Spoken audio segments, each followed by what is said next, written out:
Welcome to Wrasslin Raw!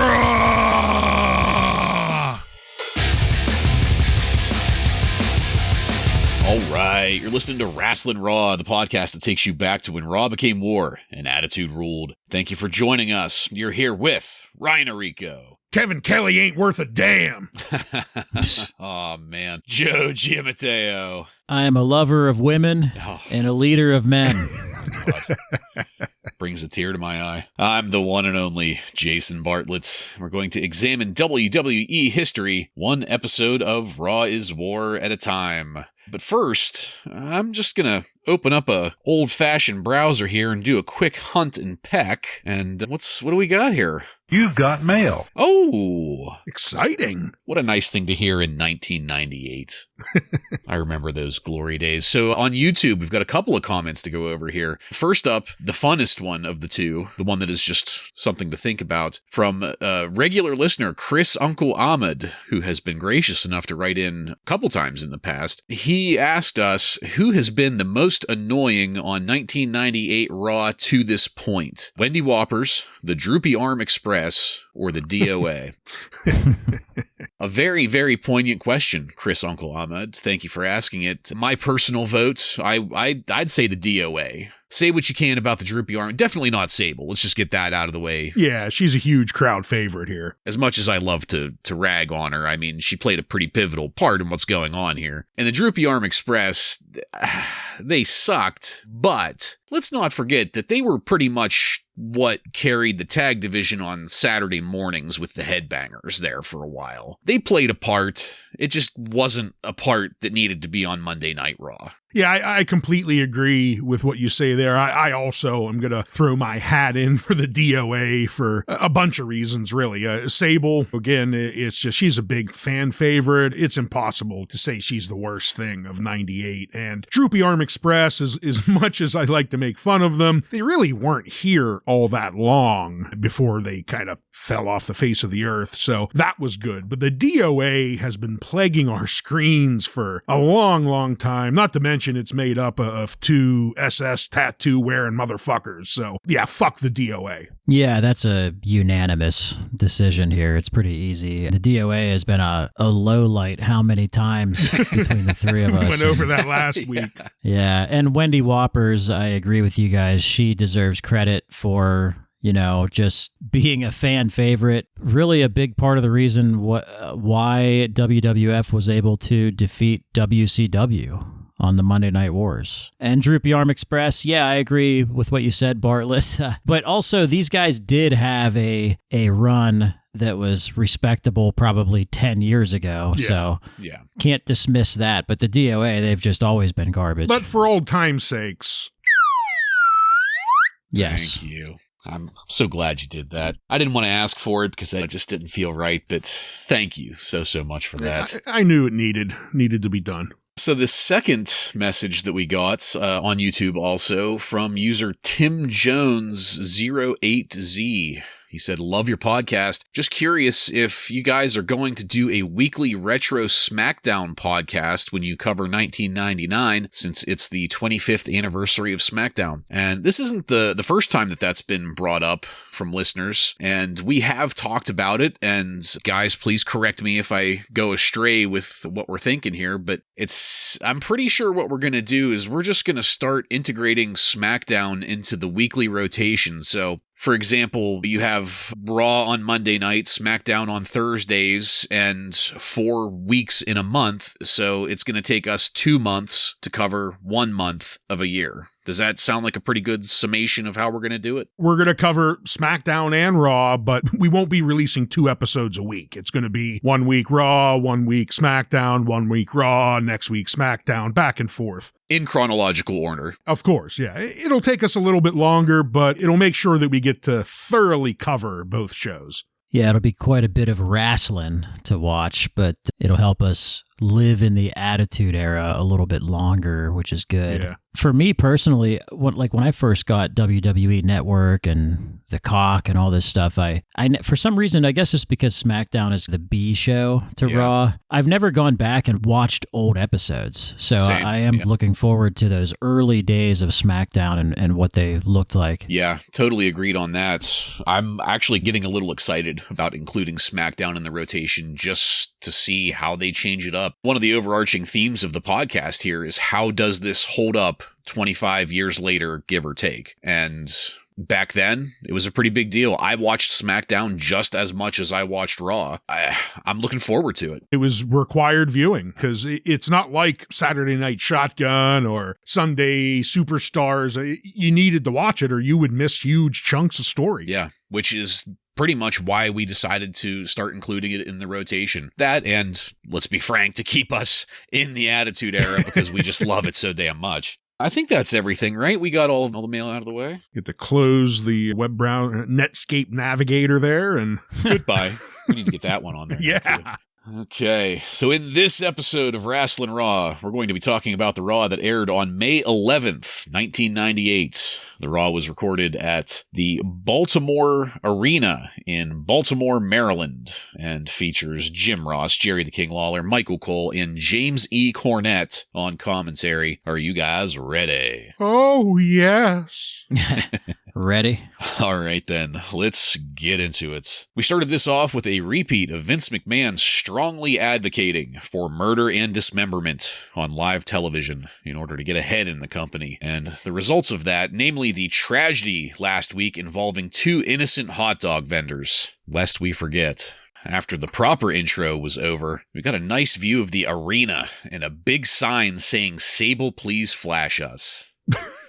But before we indulge in too much joy here, we had to switch it to a chorus of boos as Mr. McMahon came strutting out. And to be sure, we no longer have any pretense about that. The grapefruit strut was on display here. Vince's pecs and shoulders were also on display here, quite prominently, I might add. And Vince jumped right into it, immediately addressing Stone Cold Steve Austin. Austin's going to be competing in tag team action tonight, which was a surprise to almost everyone involved. Vince then introduced the man who has proven that he's got what it takes to be a contender, Dude Love. And by God, a very sanitized and corporatized Dude Love came out, hair combed and in a ponytail. He was wearing a tie and suit jacket. JR lost his shit about Dude having his teeth in for the first time in years.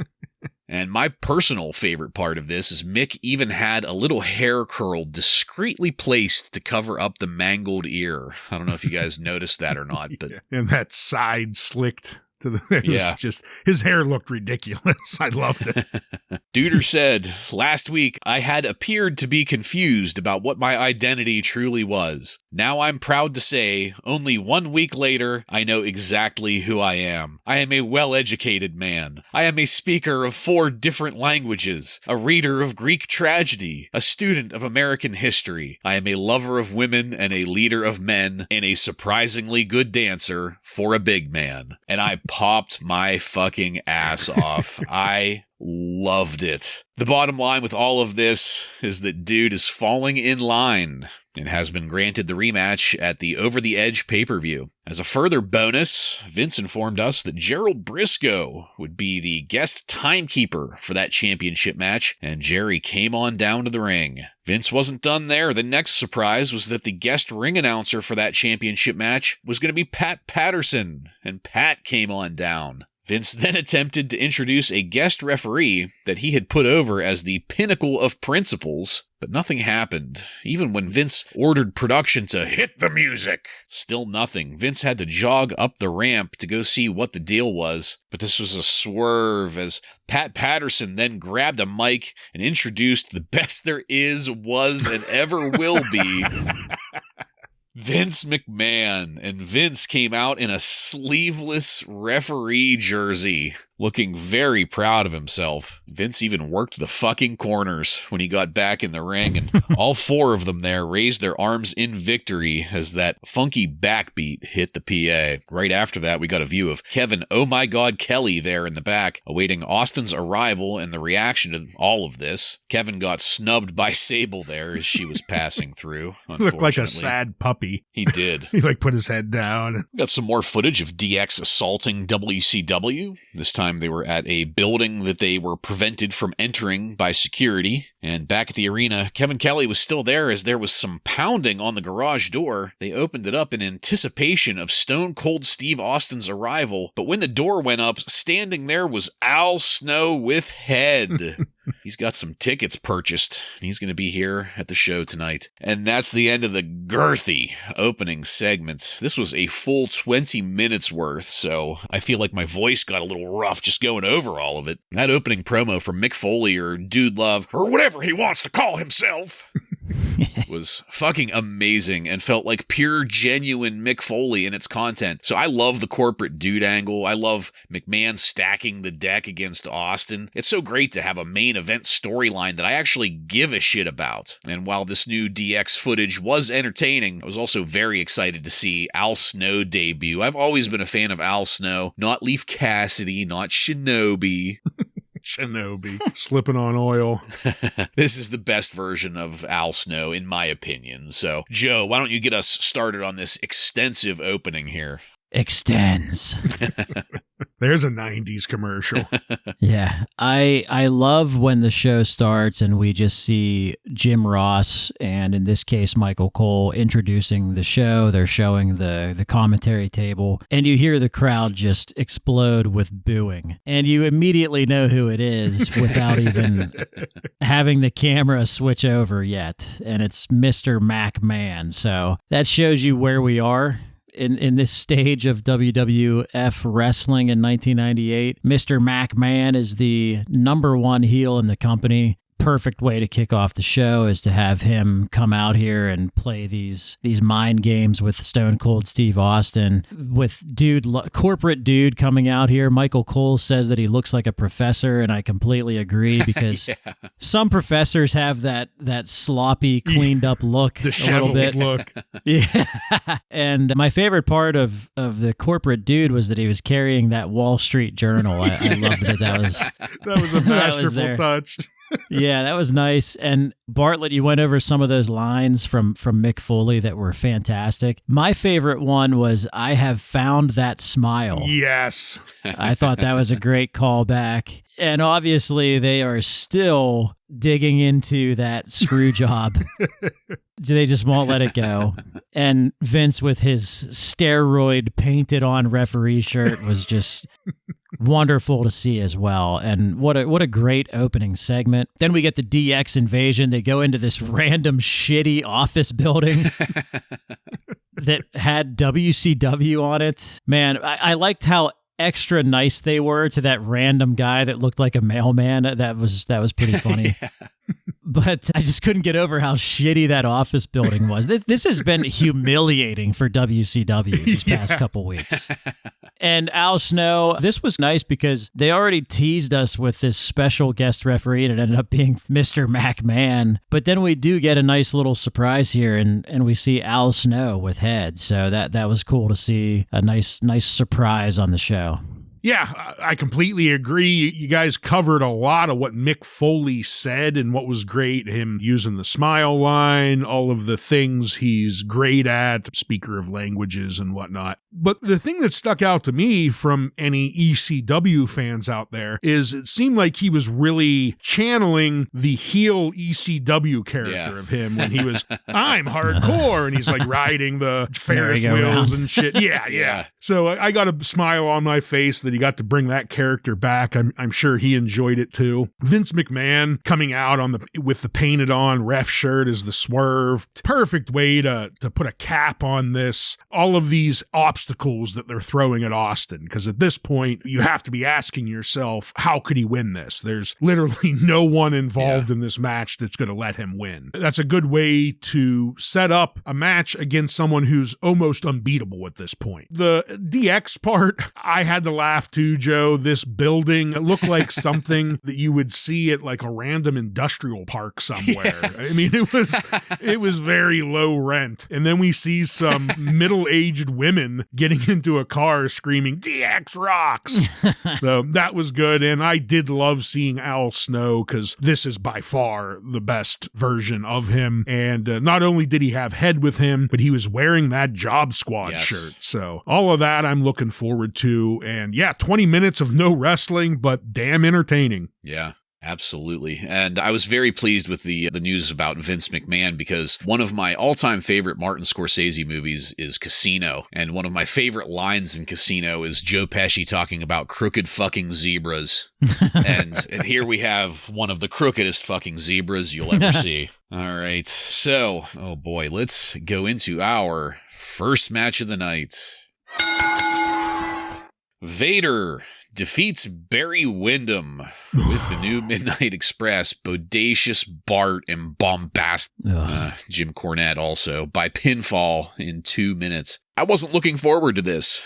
It's very telling when 1998 post-injury Vader is the high point in a 2-minute match. So the entire NWA stable got the jobber treatment here. Barry Windham didn't even have a chance to get his assless chaps off whenever this got started. I did really love Vader completely no-selling a kick in the face from Windham that was just perfectly on display for the hard camera, so that was nice. And we got the news that I guess Kane and Vader are going to meet at Over the Edge, and one of them will be unmasked.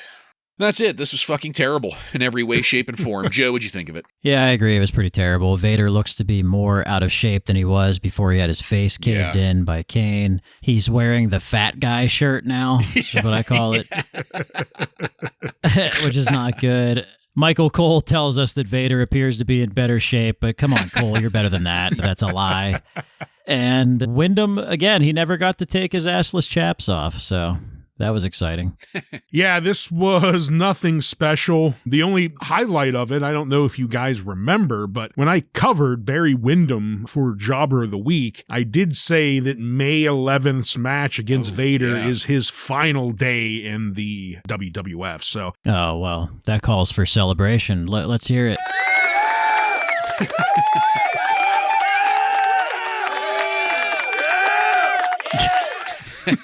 Goodbye. Goodbye. Nothing here looked great. It was 2 minutes of boredom, but hey, Wyndham's gone, so I'll take it. Yeah.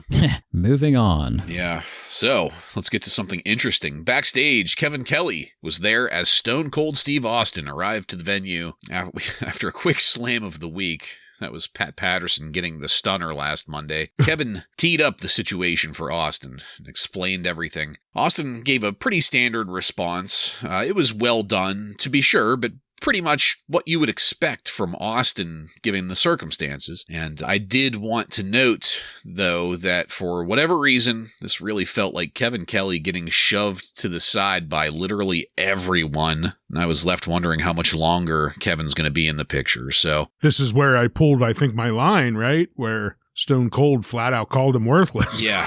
Well, that's what I mean. Like, everybody, from the way that commentary kicks it over to him, the talent. You almost wonder if he already had his walking papers at this point. Yeah, it makes you wonder. So yeah, this is a quick segment. We'll keep it quick. Ryan, do you have anything you wanted to throw in there on this? Outside of feeling bad for Kevin Kelly, I thought it was hilarious. I thought Stone Cold did a great job here of humiliating Kevin Kelly. But yeah, not much more to add other than that. Yeah, I think there's a good rapport there between the two, Stone Cold Steve Austin and Kevin Kelly. Kevin Kelly looks like such a scared wuss against Stone Cold Steve Austin, and that's what you want when you have this top guy bully that everyone loves. Yeah. I think if you looked up in the dictionary for the word pud, you would see Kevin Kelly. Oh, wow. Yeah. Good call. All right. Shit. All right. Well, let's keep it going and get through our next match. Skull with 8-Ball defeats Hawk with Animal and Sonny by pinfall in 2 minutes and 30 seconds. Every time I see LOD 2000, I keep thinking about Michael Cole saying, wow, they've got different haircuts and Hawk is wearing shorts now. Every time the DOA comes out, I get a kick out of the fact that they have to remove the ring stairs so they can get the motorcycles around the ring. And that's all I've got. I'm forced to find entertainment in the abstract because this was terrible. There was another switcheroo in there for the finish, but who gives a shit? Ryan, what'd you think of this match? Not much. This is certainly the moment I saw all parties involved. I wanted to get up and go take a shit or something. Yeah. We've got the washed up has-beens versus the never has-beens here. And the fucking Nazi fuck brothers, they win with one of the ugliest roll-up pins that I have ever seen. It was just so slow and mechanical. It almost looked like stop-action animation and how like jerky, and it was very, very bad. So this was exactly what I expected, though, sadly. When this first started, I noted LOD 2000 versus DOA in my notes, and then I just put, actually, no, this is a shitty singles match, and that's all I have in my notes. I don't have anything else. That is the perfect synopsis. So, moving along, we got more footage of DX next. They were invading some kind of business area down there in Atlanta again. I couldn't tell if that was like a mall or like the food court at CNN. At least looked better than the last place. Yeah, they called it the CNN Center. The Atlanta CNN Center is what JR called it. Okay.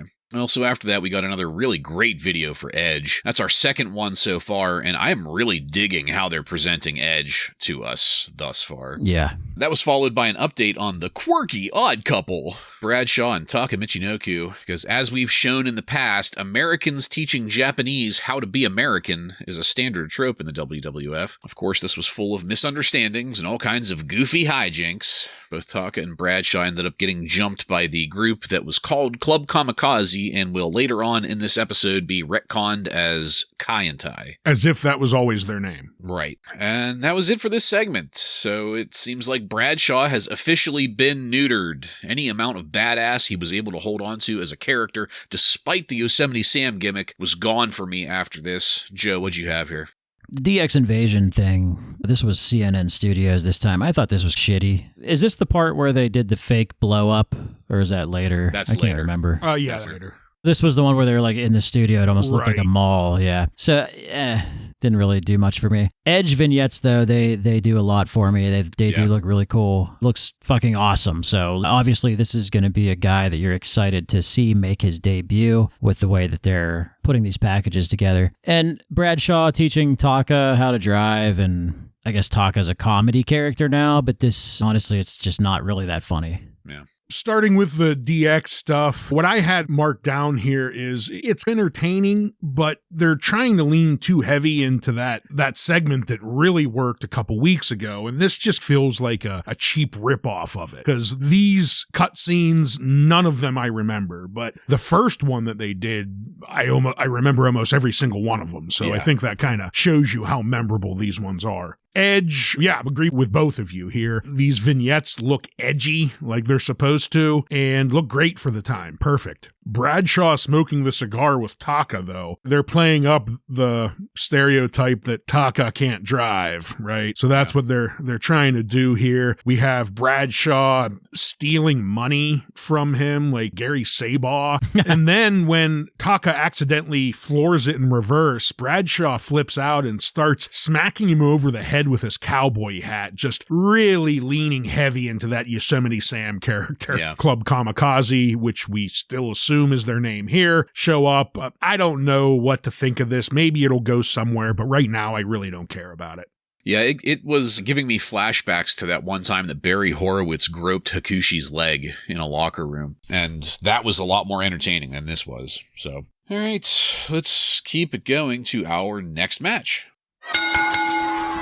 Farouk with Steve Blackman defeats Jeff Jarrett with Tennessee Lee by disqualification in 1 minute and 53 seconds. We got the news here that Steve Blackman and Double J will be meeting at the pay-per-view, so there's that. And I was really curious as to how these two were going to pair up in this match.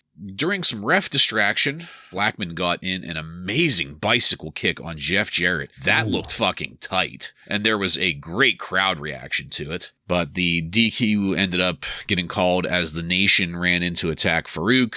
Double J ended up getting a hold of Blackman's nunchucks and lit Blackman the fuck up with them multiple times. And we then really just got quickly away from that match, so I'm going to pause it here. I ended up really liking the work between Farouk and Double J. I just feel like we didn't get enough of it. I thought that their styles just matched perfectly. Farouk being a stiff-looking, tough motherfucker. Double J kind of being the chicken shit heel and selling for Farouk. I thought they looked fantastic. But like I said, just not enough of it. A minute and 53 is what this was. I did like the overall story development here, though. I'm looking forward to the pay-per-view match. So overall, this was a net positive. Unlike Double J's bank account once Tennessee Lee is through with it. Pennsylvania Joe, what'd you think of this match? Well, I agree with you. Like you said, it was so quick, but it's reminding us again that Blackman and Double J have this feud going, and the Nation and Farouk have a little feud going. So it was just a nice reminder of that. It was almost just like storytelling in the ring for a minute 53 or whatever it was. So it served a purpose. It just didn't have much excitement to it. When Double J made his entrance, I thought, oh no, are they not going to give him the recycled Aldo Montoya pyro? Yeah. But they did. It was above the ring this time, so false alarm.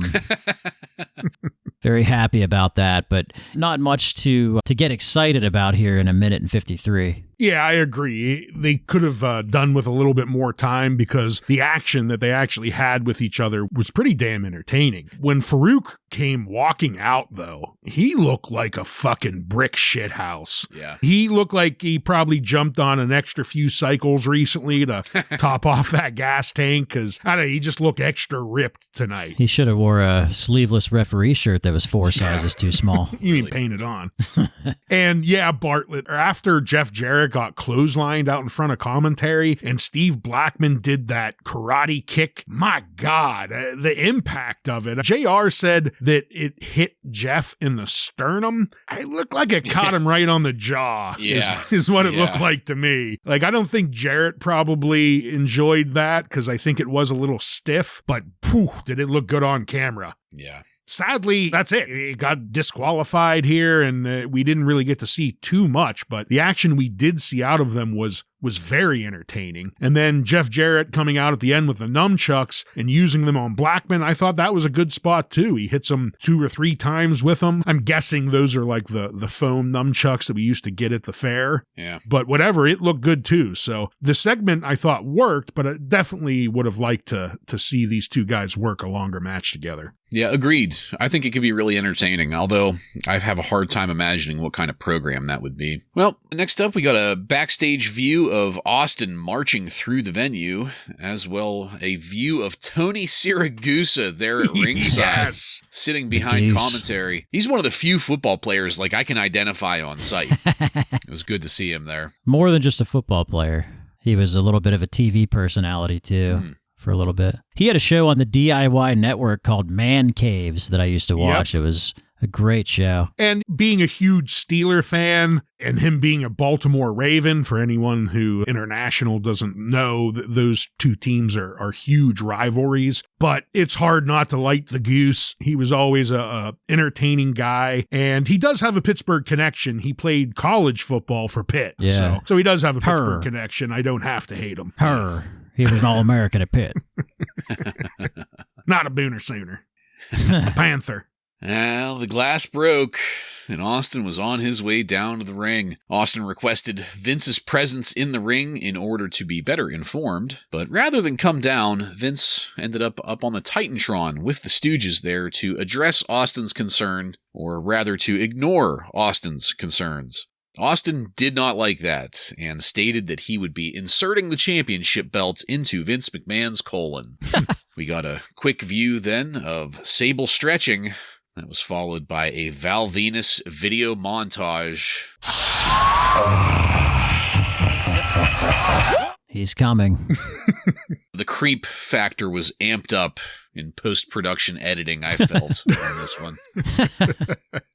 So, not that this was a negative necessarily, but I thought this update in tonight's story was formulaic, like Austin's earlier promo. Like, the delivery is fantastic, but what gets said and done here is just predictable. It's okay, because it's done well, but nothing new or shocking. So, Ryan, what'd you think about that and the rest of this segment? Well, definitely nothing new here. This is just following along with this cat and mouse game that Stone Cold and Vince are playing. I guess I agree that it was nothing groundbreaking. They were treading over familiar territory here, but I thought still pretty damn entertaining. You have Vince and his two stooges up there on the Titantron, and they start to mock Steve, and they end it doing the see no evil, hear no evil, speak no evil motions. But Austin's response to that was beautiful. You can cover your eyes, your ears, and your mouth, but you can't cover up your ass. I thought that was good. So to me, that worked. Val Venus montage, though, this was, the creepiest moments of all of his videos smashed together. We got to hear at least 5 or 6 groans and about 7 laughs here. Anytime Steve Austin makes an appearance, it's going to move the needle, whether it's good or bad. So this was good for the live crowd. This was good for those of us watching on TV. These three, Mr. McMahon and his stooges, they just look like complete jackasses, and it's working so well for that feud with Steve Austin. So it's just working, and it doesn't matter what they do. It's entertaining. And Sable showing off her flexibility a little bit there, that had me a little excited. I do like seeing her in her ponytail too. I think that's a better look for her. So that was nice to see. And then Val Venus was just like a combination of all these vignettes that we've seen over the weeks. So I have to imagine he will be coming pretty hard next week, maybe. I guess we'll see what happens. Too. Again and again. Yeah, to be clear, I did enjoy the stuff with Austin, but I was thinking to myself, it would have been more impactful maybe across the episode if they would have held on to, say, Pat Patterson and Vince McMahon in the beginning. Maybe just announce Jerry Briscoe as the guest timekeeper, and then here in this spot, they could have announced Pat Patterson as the guest announcer, and then later on spread out the fuckery a little bit. Yeah, exactly. More. All right. Well, gentlemen, let's go into our next match. Sable versus Marc Mero ends in a no contest, and I have been waiting for 2 years to say this. Drum roll, please. Marc Mero is our jobber of the week. Take it, Ryan. Thank you, Bartlett. Yes, the day has finally come. Marc Mero is our jobber of the week. Marc Mero was born Marc Mero on July 9th, 1960 in Buffalo, New York. He was trained by Boris Dean and Joe Malenko and made his debut in 1990. Mero has gone by the ring names Johnny B. Bad, Wildman Marc Mero, and Marvelous Marc Mero. Marc started training as a boxer his senior year in high school under the coach Ray Rinaldi. As we know from JR continuously reminding us of that, Mero won 4 New York State titles, including the New York Golden Gloves tournament, and intended to become a professional boxer, but his career was sidelined after his nose was broken in an accident. He then briefly pursued a bodybuilding career, placing 3rd in the Mr. New York State Bodybuilding Contest. Marc then moved to Tampa, Florida to become a professional wrestler. After training with the Malenkos through the 1990s, he joined Floridian Sun Coast Professional Wrestling in 1991.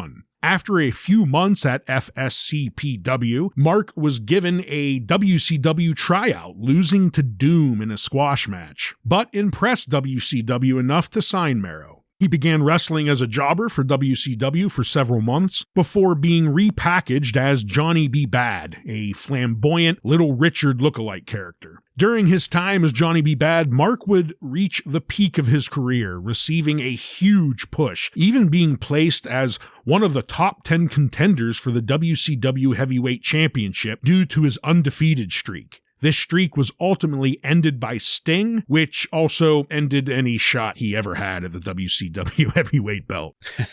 Mero then unsuccessfully challenged Brian Pillman for the light heavyweight championship before battling for the WCW television title for the next couple years. Marc ended up leaving WCW in late 95 because of an angle where he was in a kayfabe relationship with Kimberly Page. He said it made his young daughter very upset seeing him on television with a different woman, constantly crying that he was going to leave her mom. So he decided to depart the company. It had nothing to do with money or huge guaranteed contract. He claims that he had a contract with WCW. Everything was good. There was no issues. It was all because of this. That's his claim. I'm sure his daughter loves the current He's full of story. In 1996, Mero joined the WWF using the name The Wild Man Marc Mero. He debuted as a babyface, saving his real-life wife from Hunter Hearst Helmsley's abuse. He was given a giant push by the front office and quickly after his debut won a tournament for the vacant IC belt, left vacant by Ahmed Johnson because of, you guessed it, an injury. I think Johnson might have an injury problem. Someone should write that down. Yeah. But I think we all forget just how big his push was. Mark won the tournament after defeating Stone Cold, Owen Hart, and Farouk. Jeez. Yeah. Wow. But his new high-flyer persona did not play into Mark's strengths. His high-impact moves always looked slow, sloppy, and uncomfortable, leading to many lackluster matches, forcing us here at the podcast to refer to him as the Mild Man Marc Mero. Outside of the fans loving to look and cheer for his wife, they were completely indifferent towards his matches. In 97, Mero injured his knee and was off our TV screens for the next 6 months. He returned as a heel with a new nickname and gimmick, now playing up his boxer past and using the nickname Marvelous Marc Mero, but still with the very baby-faced manager Sable. He would come out complaining to the fans about them cheering for his wife instead of him, also chastising Sable for it as well. And for the most part, it worked. It was heads and shoulders above his wild man gimmick. His work in the ring improved, leaving behind the high-flying moves while allowing the fans to continue to ogle his wife. This storyline hit its crescendo at the episode we're covering tonight, May 11th, 1998, in perhaps wrestling's biggest burial of all time, when Marc Mero's career was sent straight to hell after being Sable-bombed by 121 pounds of silicone. Though Mero would stay with the WWF for another year, the damage was done. Some wrestlers even refused to be in a match with Mark, afraid that it would do their own career damage if they were to lose to the Sable-assaulted Mero. His last appearance on WWF television was on November 30th, 1999's episode of Raw, where he faced light heavyweight champion Dwayne Gill. Mark promised to leave the company if he did not win the match. He did not win the match.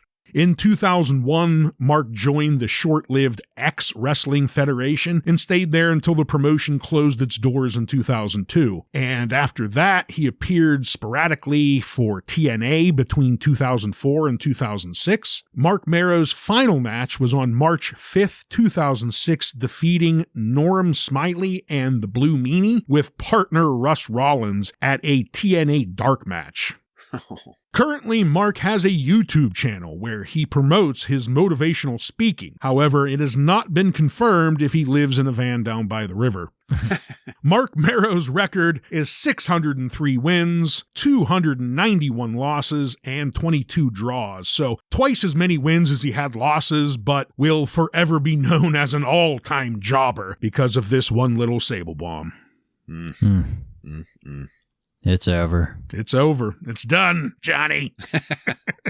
I guess he was going to get a shot at Austin, and then Austin said to the office, this isn't going to happen. Tell me who I'm working with next. Yeah. Whew. I'd like to have a program with somebody that actually matters. Yeah. Not this guy. All right. Well, thank you, Ryan. By God, 2 years of waiting to get here. Hard to believe it's done now. Yeah. So let's get into this. Of course, Sable got into the ring first, got on the mic to screech, "Mark, get out here!" And it made me wonder if maybe Mick Foley was the booker for all of this. He is a Greek scholar after all, and this was a tragedy, as Mero looked amazing coming out, very much just not taking things seriously, acting like a total jackass. Frankly, I loved how Marc Mero came out in this. It was perfect. It was exactly how a heel Marc Mero should be. Jerry Lawler said that he took Viagra today, so there was that. There was some more talking there in the ring. Mero ended up hooking Sable into the start of a TKO to show how he could take her out whenever he wants. Mero wanted an apology from Sable for ruining his career, and it could be argued that she does owe him an apology, or maybe he did ruin his career by agreeing to this, but whatever. In response, she kicked Mero in the nuts and then hit the Sable-bomb. Sable then left the steaming remains of the carcass that was once her husband's career in the ring, and that's where this ended. I have to say, I took no joy in this, because from the beginning, even back when he was the wild man and we generally hated him, Ryan, like you talked about, I have always said that I remember heel Mero with the boxer gimmick as being entertaining. And I think that holds true. For the most part, I really enjoy this version of Marc Mero. He's in a shitty story. He's in a shitty situation. It's just that for whatever reason, he got sucked into all of this and it fucking destroyed him. And now that we've hit this point, I'm just really curious to see how the downhill slide plays out. Ryan, please, what'd you have on this? At the beginning, I'm just going to highlight commentary because JR was dropping some nuggets all night. And King, when Sable was walking down, he's having a conniption over how Sable looks. And JR says, "Easy, Uncle Jerry." I thought that was a great dig. And then a minute later, the King says that he just took another one of those Viagras today, and JR responds, "Oh, Lord." Great back and forth with those guys. But I do agree with you. Everything you were saying about Mark here, I hated him as the wild man, but he really turned it around. As I said in the Jobber of the Week segment, this was what he should have been doing from the beginning. This worked for him. He did it well. And to see his career just get completely torched like this is sad. It's a very sad thing to see. And there's really not much to add other than that. I will give a little bit of credit to Sable here, though. Her and Mark must have worked on this for a while, because for a full-grown man, I thought the Sable-bomb, she nailed it pretty decent. So I'll give her that. But sad, sad day. Yeah, one of my favorite comments from Jerry Lawler was when Wendy Whoppers is walking down the ramp into the ring, he says, "Here they come," which I loved. But yeah, there goes Marc Mero's career. It had to have done a lot of damage mentally for him, possibly one of the reasons why he's a motivational speaker these days. Because you train for so long, you fucking blow out your knee, come back 6 months later, and you just work your ass off, and then you just have to job out to your fucking wife because the bosses are obsessed with her. That's got to be a lot for him to handle mentally. Then we hear the stories after the fact. We hear the modern day podcasts tell all these stories about this did basically ruin his career because no one else wanted to work with him. Yeah, and just to cut off anybody that wants to think that we're getting shitty with Sable and like we're trying to be, I don't know, misogynistic. It's not her fault this happened. Well, not just that, but it's not like she had talent. And he was sacrificing his career for somebody. She has no talent. The only reason that anybody was in this position is because people in power in the booking committee or whatever it was liked her titties. Yeah, well, sure, but let's be fair. The fans did too. Yeah, they're in a sex sells day and age. Right. Regardless. They're not looking for female wrestlers necessarily. It's just sex appeal is selling. The front office wasn't incorrect in their assessment. Right. Yeah. Made a lot of money. Cash and creative. Yeah, that's why I liked calling this a Greek tragedy, because it wasn't that this was done for the greater good, like they were going to be bringing home more money because she was a better screen personality or whatever. It's just because of TNA, and that's it. All right, so let's keep it going. As commentary was still reeling from that brutal massacre that just happened in the ring, The Undertaker came out of nowhere and startled the King and JR. Taker was a little angry at what Jerry Lawler had said about his mother last week in that interview with Paul Bearer, and started laying into him. King ended up getting dragged. Yeah. The King ended up getting dragged into the ring with Taker to get a choke slam, and just as Taker was setting up the tombstone, the lights went out, and Hellfire and Brimstone showed up. Paul Bearer had a microphone, and the bottom line there is that Paul Bearer is going to be proving to everybody that he is Kane's father. And as the lights came back on, Jerry Lawler was struggling to exit the ring, and I fucking popped, because that was great timing. The Undertaker grabbed him and ended up giving him that tombstone. We broke to commercial and came back to an empty seat, as Jerry Lawler had apparently been taken backstage to get worked on. But Al Snow and Head jumped in to fill the void. I loved JR talking to Al like Al was brain damaged. That was just perfect.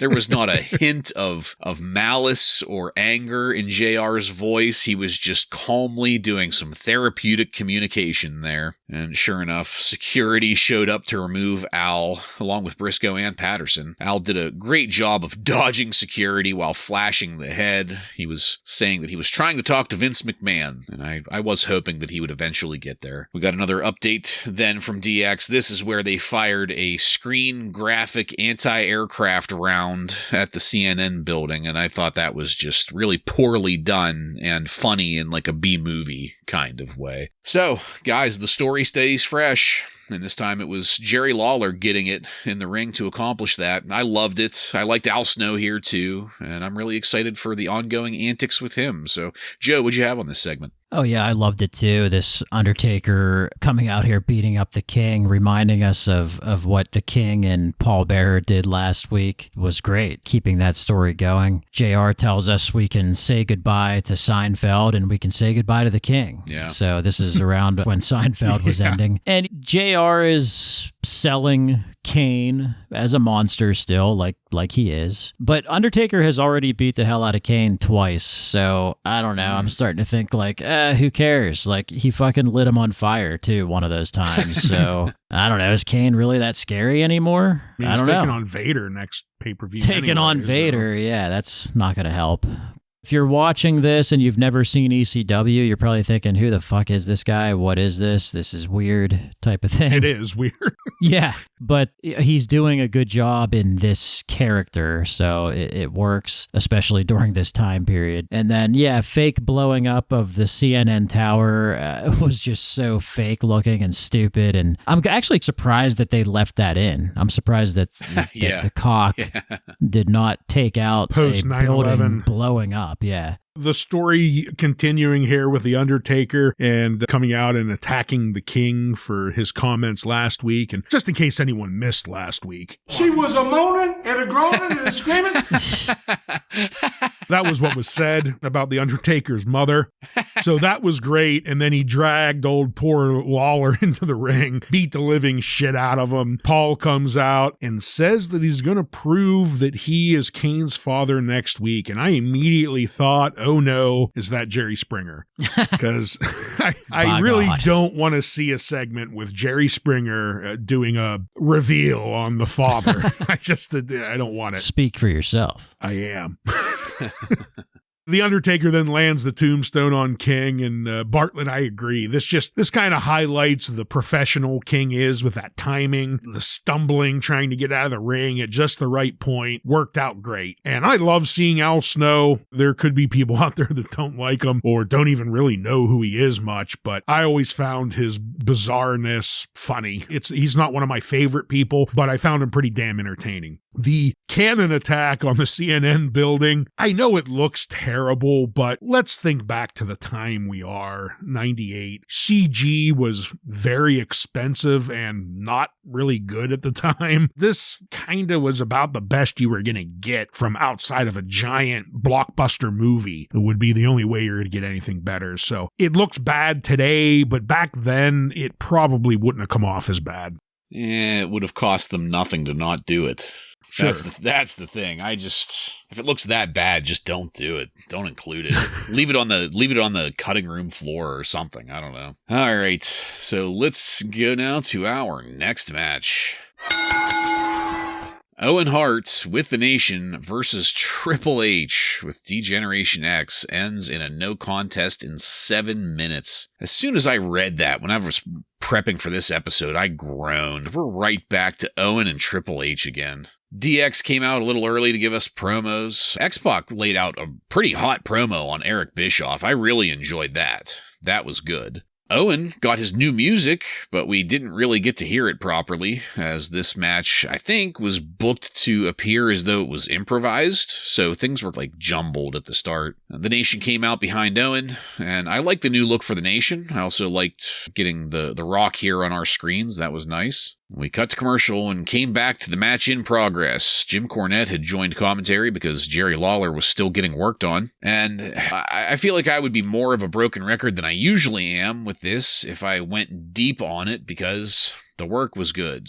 Owen was good. Triple, blah, blah, blah. I don't care. I want almost any other program for these two than the one they're in. Owen did some more ear biting. That's not a selling point for me now. It was funny the last time, not now. Of course, it all devolved into a clusterfuck, which is what drew the no contest, and we got the news that there's going to be a 6-man tag match between the Nation and DX at the pay-per-view. I am 50-50 on that. So, once again, I don't care about this, and it pisses me off. Joe, what'd you think about this match? I guess we're still doing the Owen Hart ear-biting gimmick, which, they don't even care about it. It just happens, and they're not, you would think this is something they would make a big deal about, but they're not. I don't remember it at all. I don't remember Owen biting people's ears off. No, I don't remember that either. So it's pretty weird. And yeah, of course, yeah, we've grown tired of this Owen Hart versus Triple H feud. We thought Owen was going to get freshened up with joining the Nation, but it doesn't appear to be the case yet. New music, though, for Owen,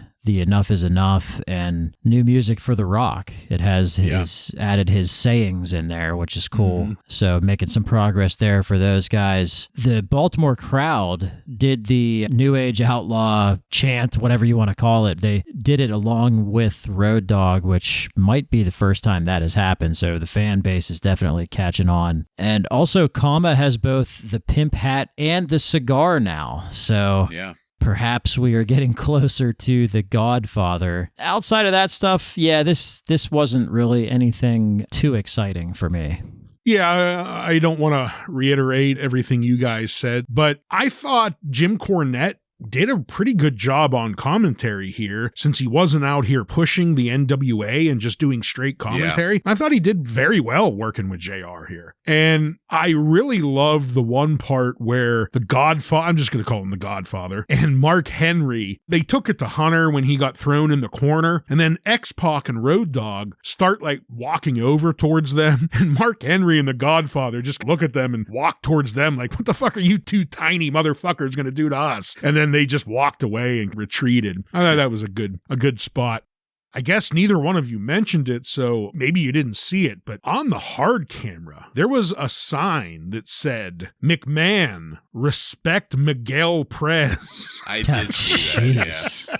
I mean, this had to be Sasquatch's brother or something, right? Because who out there gives a flying fuck about him? Maybe it was George the Animal Steel. Then we get Owen. He Mike Tyson's Triple H like he did a couple weeks ago to, who was that, Kenny? Yeah, Shamrock. Yeah. And that causes the DX and the Nation to come in, and the Slaughter calls the match off. The only thing I will say is, at least with Owen being part of the Nation now, he's not getting humiliated humiliated by DX. So there's a little bit of a silver lining there. The story's still played out, but at least it's being done a little bit differently now. Yeah, thank you for that. That is a great point. You're absolutely right. I will take what I can get. And I do think that we're going to be good calling Kama the Godfather now, because you guys must have missed it, but Jim Cornette did call him the Godfather of the Nation. Well, JR did a couple weeks ago too, yeah. Oh, did he? Okay. Yep. It was the episode you missed. Oh, okay. So next up at the entryway, Goldust appeared, or I guess Dustin Runnels appeared. He was in street clothes with a barrel, with the Goldust gear in hand and a gas can. Dustin lit the Goldust gimmick on fire in that barrel and then picked up a mic and cut a promo on Vince McMahon. Dustin blamed the Goldust gimmick on Vince McMahon's sick imagination, and Dustin also cited the drama between him and his wife Terry and daughter Dakota, so instant low light for me there. Crowd popped when Dustin said Goldust is dead, and I did not care for that. This was short, but what I got from it is that I feel like the writers are getting lazy now. They've clued into the fact that the big bad enemy is Vince McMahon, which is fine, but now we need to make some baby faces. So the lazy way of getting there is by having all of these guys blaming everything in their lives on Vince McMahon. And honestly, I think that the only one that could maybe legitimately do that would be Marc Mero. And he's not. So I don't know. If this keeps quality entertainment on our screens, then that's great. But if every fucking mid-carder is going to give the blame Vince angle a try, only to have Vince never respond or care because he's rightfully focused on Austin, then this is all just going to be a waste of time. And it's telegraphing to us that they don't have anything else better for these people to try. I did not like this. Ryan, what'd you have on this? I didn't care for it either. He comes out because, the last 2 weeks we saw him back as being Goldust again. So I guess now he's back to the artist formerly known as Goldust for the second time. I don't know. He came out dressed as he did for that fake interview months and months ago with Marlena. He looked exactly the same, and calling out Vince and then Vince not giving a shit. It's just a bad look. But I did have to scratch my head just a bit though when he said to Vince McMahon that his family should have some respect around here, but Mr. McMahon has taken his dignity because of his sick imagination. And I couldn't help but think about modern days allegations about ruining people's dignity and Vince's sick imagination, because that does seem to be a real thing. Then I did get a kick out of Dustin Runnels almost calls Stone Cold Steve Austin stunning Steve Austin. It starts to come out and he catches himself. I got a chuckle out of that flub, but for the most part, this fell flat. Yeah, haven't we been here before with this guy? Like you mentioned, Ryan, that stupid interview. It's Goldust is dead and here's Dustin, and nobody gives a shit. And he mentioned name drops Terry and Dakota. It's like, we're not going to do this again. At least maybe this time, if they're doing something, maybe it's going to have an edge to it, but I still think nobody will really care. Maybe a couple things going on behind the curtain here. I mentioned last week in the news about that whole Dan Severn thing about Vince Russo taking over the writing and thinking that there's too many heels and they need more baby faces. So maybe this was a product of that. Yeah, good call. Meltzer also reported that Goldust apparently has a knee injury and needs surgery, so he may be out for a few weeks. So maybe it has something to do with that too. Who knows? But I feel like we've been here before and we didn't like it. So we'll see what happens, but I'm not too optimistic. Yeah. So this is the third person that's in the mid-card that has blamed themselves on Vince McMahon. We had Scorpio at first. Too Cold Scorpio. Nope, just Scorpio today. Just Scorpio. Yeah, we'll get to that. Fucking stupid. We had Scorpio. Earlier in this episode, Al Snow was talking about Vince McMahon fired him once and blah, he needs to talk to Vince. So there's number 2, and now we've got Dustin. Well, and Stone Cold, so 4. Right. And a while ago, if you remember, when Double J first came back, he went on a rant about Mr. McMahon too, and nothing happened there. Right. Like I said, it just, what is the point of doing this if McMahon is just going to completely ignore it? It just makes everybody look bad. Well, except for Vince McMahon and Stone Cold Steve Austin, though, because they're doing what they ought to be doing. All right, let's move it forward to our next match. En Tai. This is Dick Togo, Men's Teo, and Sho Funaki with manager Yamaguchi-san. Defeats Terry Funk, and I initially wrote it as Too Cold Scorpio, but goddamn was I wrong, by disqualification in 3 minutes and 30 seconds in a 3-on-2 handicap match. And off the bat, I noted that it sounded like they're just introducing him as just Scorpio now, because they used it quite a few times, and I ultimately just came to that conclusion that Too Cold Scorpio, that's what's holding him back here. I liked the look of Yamaguchi-san, but I didn't know what to think about the look of the rest of this, and that includes this match. Bradshaw and Taka ran in at the end of it. Terry Funk and Scorpio feel like they're basically now just worthless, and that's all I had. I don't know. Am I maybe just being a little too hard on this or what? Ryan, what'd you think of it? I didn't think much of it either. I did enjoy Yamaguchi-san coming out here and calling them disgusting scumbag American. I thought that was a good line out of him. But the thing that I think I hated the most was, why did the ref allow all 3 members of En Tai to be in there the entire time? At no point did he even attempt to make any of them leave. I really, really didn't understand that. And then we get a disqualification because Bradshaw and Taka come down. I'm like, oh, so that's a DQ. But having 3 guys in the match for the entire time, that's fine. So that just really took me out of it. And like we said earlier, I'm not sure I care about Bradshaw, Taka, and En Tai feud. So I don't think they did enough to really build anything for this story. And what the fuck about these rules, ref? Yeah, this is essentially a handicap match and terrible, pretty much. Yeah. It's a shame because when Club Kamikaze, now known as En Tai, when they first arrived on the scene, it had a chance. They were attacking Taka from the crowd, and they had street clothes on and looked pretty cool doing it. But now we got this Bradshaw thing going on for some reason, and with Taka, and it's just horrible. I am a big fan of Yamaguchi-san, though, so I'm glad they added him. I can't remember if En Tai was always 3 guys. I don't remember if it was always 3 or if there were 2 at one point, but I guess we'll eventually find out. Eventually it will just be 2. Yeah. They become basically a tag team, En Tai. Yeah, I think it winds up being just Dick Togo and Funaki. I'm not positive. No, I think it's Taka ends up in there, doesn't he? I don't know. It doesn't matter. I'm pretty sure Taka ends up a member of En Tai. He does, but he's the 3rd member. It doesn't matter. The only good thing about this right now, and Joe, I do agree with you on that, is Yamaguchi-san. He was the only entertaining part about all of this segment. And that includes Terry Funk and Scorpio, I hate to say, but... All right, let's get the hell away from that. Al Snow was found pounding on a door to be let back into the venue. Security escorted Al out again. And that took us into our final match of the night.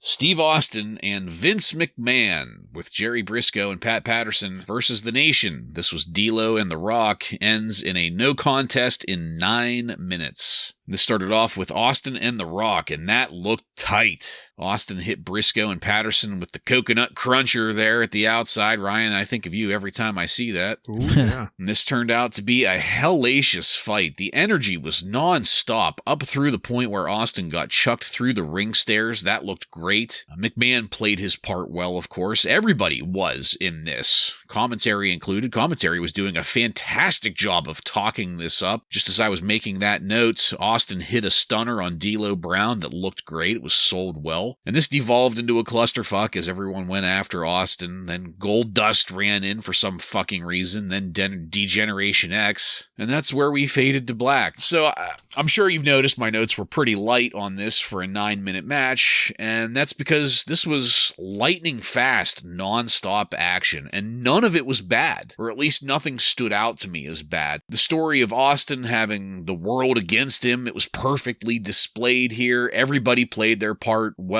Hell, even down to referee Mike Chioda and his attempts to officiate this. Everything worked here. I thought it was a great way to end the episode, and with all of the updates we got tonight, I really think we're doing a great job of keeping viewers and building the buy rate for that upcoming pay-per-view. So, Joe, please get us going on our final match and the way that Raw ended tonight. Well, I have to point out that there were quite a few homophobes in the Baltimore crowd this night. Oh, I didn't see that. The hard cam picked up a sign that said "The Rock sucks cock," and it was not edited at all. There were no like, it just flat out said that. There was one that said Vince McMahon is gay. So quite some colorful signs out there in Baltimore on this night of wrestling. And I want to go back to before this match started. They went to commercial, but right before they went to commercial was Vince McMahon talking to Austin's mystery partner.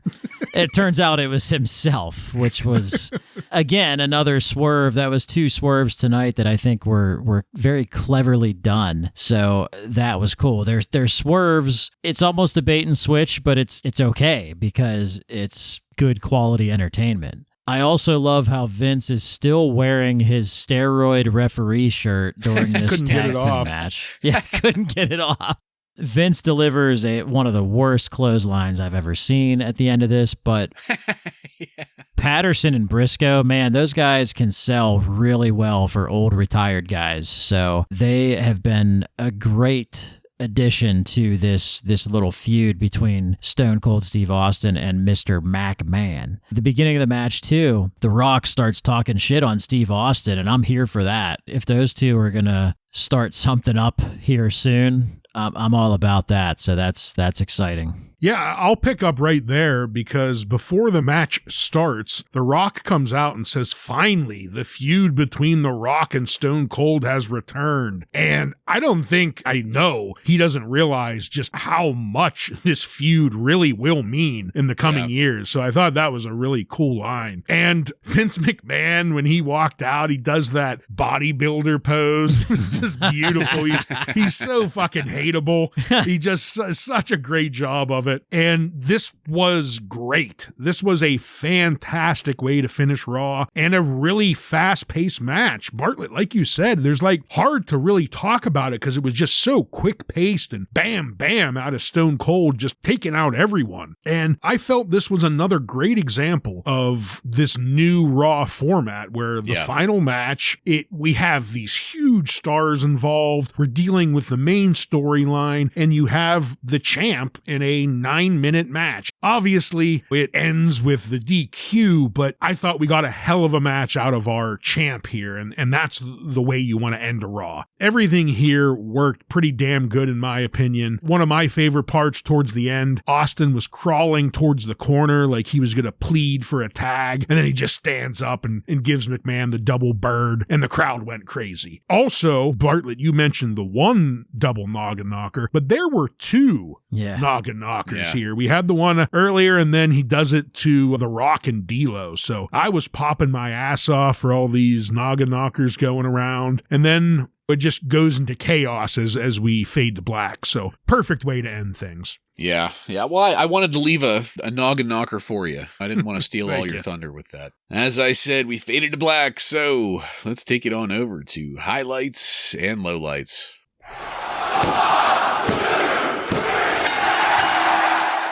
Ryan, why don't you take that first?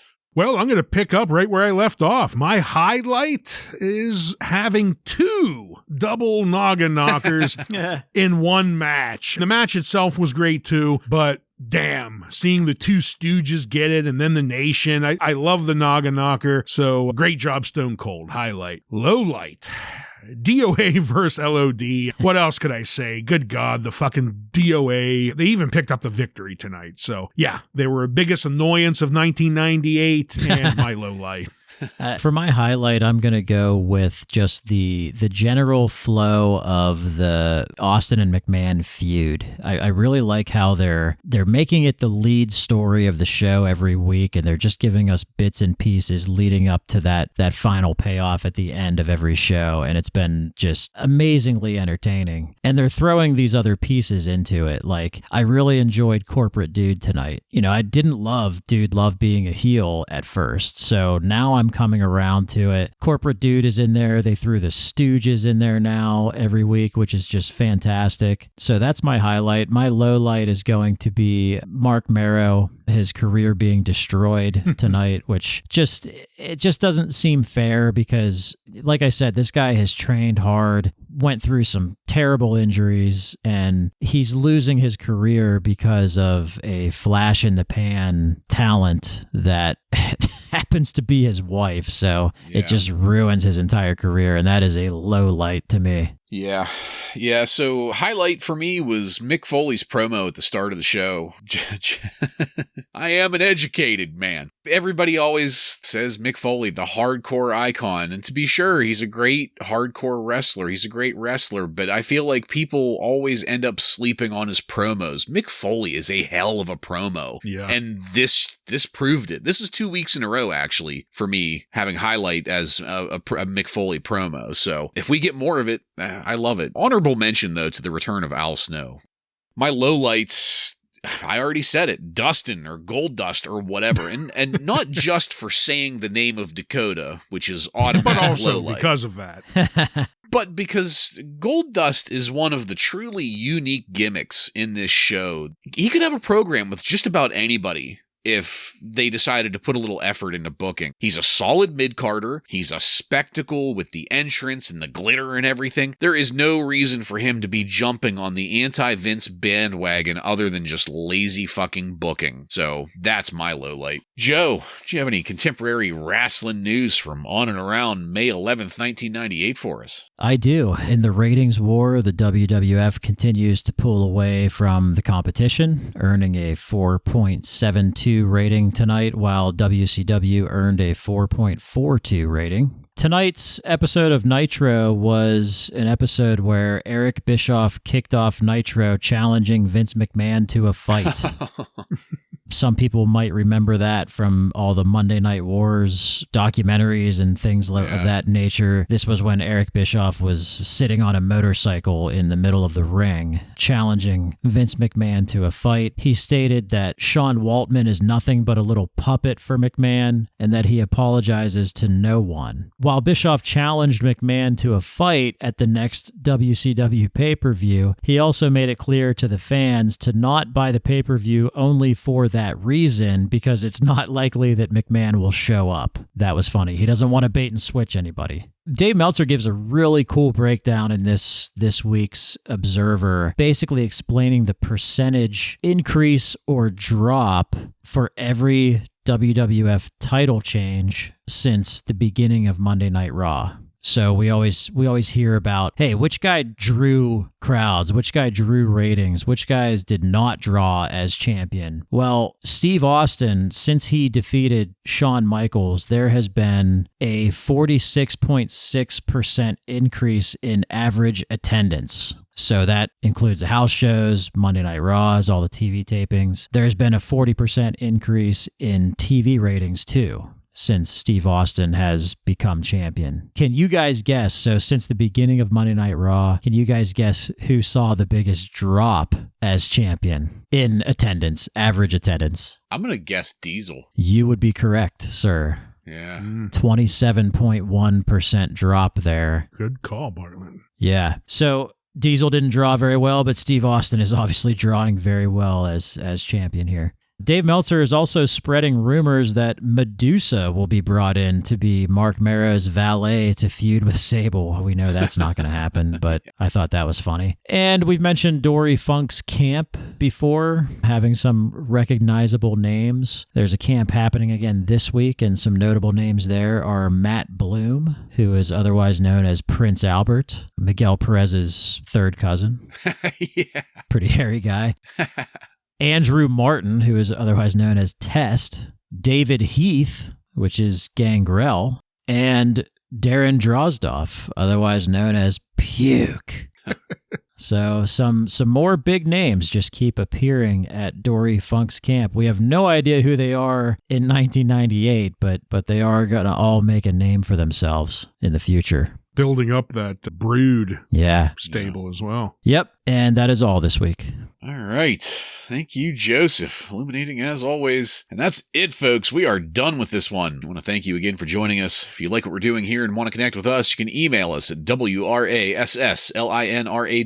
Just add @gmail.com to the end of that to submit questions or comments. Check us out on social media and on every podcast subscription platform. While you're there, don't forget to follow and subscribe to get every episode of Wrasslin Raw coming to you every week. Give us a 5-star review and tell all of your friends to tune in to the most lewd Monday Night Raw review podcast on the airwaves. Next week on Wrasslin Raw, we're going to take a look at the Raw that aired on May 18th, 1998, with matches featuring DOA, Val Venus, and many more. Let's have it once just for that. So, for Joe and Ryan, I'm Jason, and this has been Wrasslin Raw.